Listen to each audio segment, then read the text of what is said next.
Chapter 12. Seth's Secret. The library annex was silent, save for the soft scrape of parchment as Ava unrolled the ancient scroll Seth had given her. Its edges were frayed, and the glyphs shimmered faintly in the dim light. Seth leaned against a nearby table, his arms crossed, and his gaze fixed on her. Xander stood in the doorway, his golden eyes sharp and untrusting as they darted between the two. "You've been withholding things from me," Ava said, breaking the silence.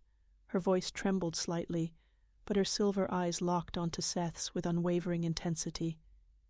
"It's time to tell me the truth." Seth's expression didn't change, but a flicker of something passed through his eyes. Guilt, perhaps, or resignation. "You're right," he said, his tone calm but heavy. "There are things you need to know. Things I hoped you wouldn't have to hear so soon."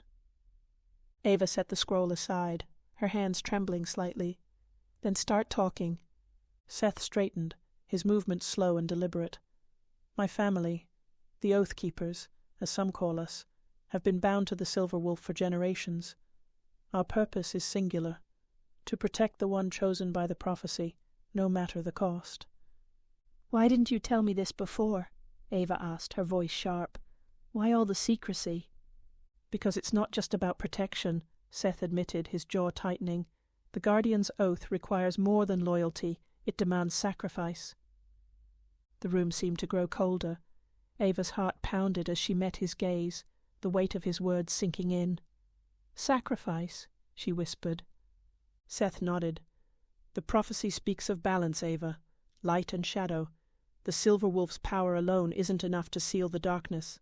It requires the life force of a guardian to complete the ritual." "No," Ava said, shaking her head. Her voice rose, laced with anger and disbelief. "That's not fair. You can't just give up your life for this." "It's not about fairness," Seth said, his tone unwavering. "It's about duty. This has been my family's burden for centuries, Ava. It's why I'm here." Xander stepped forward, his voice a low growl. "And you thought keeping this from her was the right thing to do? You've been lying to all of us." "I didn't lie," Seth said evenly. "I withheld the truth until the time was right." "And when exactly would have been the right time?" Xander shot back, his anger barely contained. "When she's already standing in the darkness, ready to lose everything?" "Enough," Ava said, her voice cutting through the tension. She looked at Seth, her silver eyes blazing.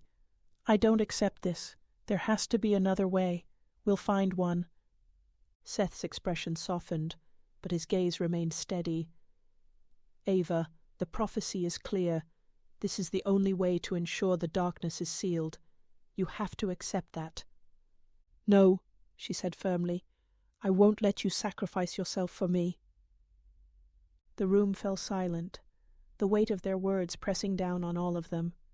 Ava's chest tightened as she looked between Seth and Xander, both of them so different yet so deeply connected to her fate. She felt the weight of the prophecy like a chain around her neck, pulling her down. "What happens if we fail?" she asked, her voice barely above a whisper. "Then the darkness consumes everything," Seth said. "The packs, the realm, even the light. There won't be anything left." Ava's hands clenched into fists. She looked at Xander, searching his face for reassurance. He met her gaze, his expression hard but not unkind. "We won't fail," Xander said, his voice steady. "We'll find another way, together." Seth's lips pressed into a thin line, but he didn't argue. Instead, he turned and picked up the scroll, handing it to Ava. "The answers you're looking for might be in here," he said, "but I can't promise they'll change anything." Ava took the scroll, her resolve hardening. "Then we'll make our own answers." Later, as the three of them left the annex, the tension still lingered in the air. Ava walked between Xander and Seth, the scroll and tome weighing heavily in her arms. The stars above offered little comfort, their light dimmed by the encroaching darkness. "Thank you," she said quietly, glancing at Seth, "for telling me the truth, even if I hate it." Seth inclined his head, his expression unreadable. "You deserve to know, but it doesn't change my oath, Ava.